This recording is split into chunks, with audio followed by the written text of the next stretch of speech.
Chapter 12. Now about that time Herod the king stretched forth his hands to vex certain of the church, and he killed James the brother of John with the sword. And because he saw it pleased the Jews, he proceeded further to take Peter also. Then were the days of unleavened bread, and when he had apprehended him, he put him in prison, and delivered him to 4 quaternions of soldiers to keep him, intending after Easter to bring him forth to the people. Peter therefore was kept in prison, but prayer was made without ceasing of the church unto God for him. And when Herod would have brought him forth, the same night Peter was sleeping between 2 soldiers, bound with 2 chains, and the keepers before the door kept the prison. And behold, the angel of the Lord came upon him, and a light shined in the prison.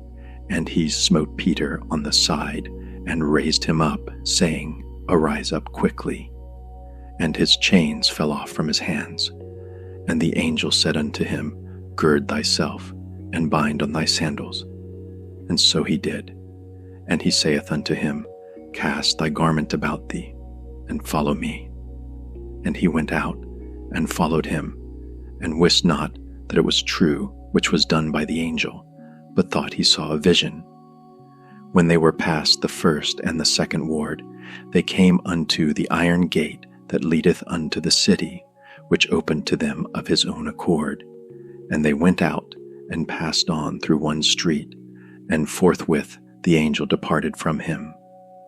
And when Peter was come to himself, he said, Now I know of a surety that the Lord hath sent his angel, and hath delivered me out of the hand of Herod, and from all the expectation of the people of the Jews.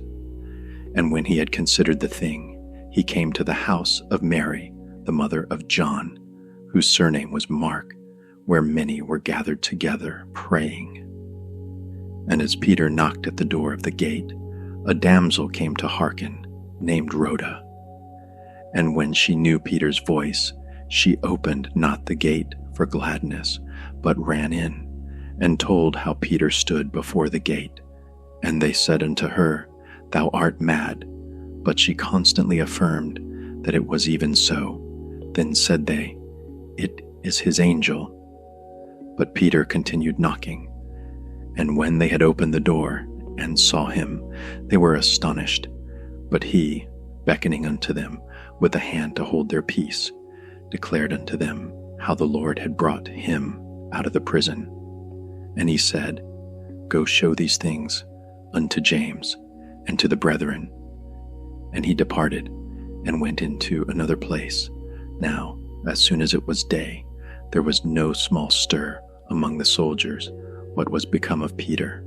And when Herod had sought for him, and found him not, he examined the keepers, and commanded that they should be put to death. And he went down from Judea to Caesarea, and there abode. And Herod was highly displeased with them of Tyre and Sidon, but they came with one accord to him, and having made Blastus the king's chamberlain their friend, desired peace, because their country was nourished by the king's country. And upon a set day Herod, arrayed in royal apparel, sat upon his throne, and made an oration unto them. And the people gave a shout, saying, It is the voice of a God, and not of a man. And immediately the angel of the Lord smote him, because he gave not God the glory. And he was eaten of worms, and gave up the ghost. But the word of God grew and multiplied, and Barnabas and Saul returned from Jerusalem, when they had fulfilled their ministry, and took with them John, whose surname was Mark.